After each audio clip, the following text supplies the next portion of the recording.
आजकल IPL के बीच में कुछ ऐड आ रहा है Amazon नाउ का, मामू वाला, जिसमें उसकी बिटिया, उसके भांजियां मेकअप करती हैं। वो सब देखने के बाद देखिए किया ने मेरे क्या हाल किए हुए हैं।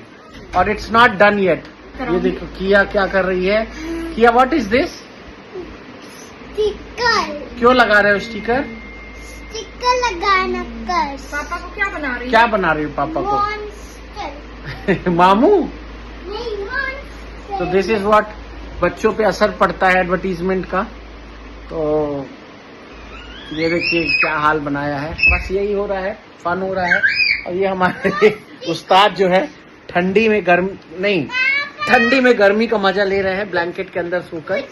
मुझे भी हाँ। ये गिर जाओगी। मुझे भी थैंक यू गाइस।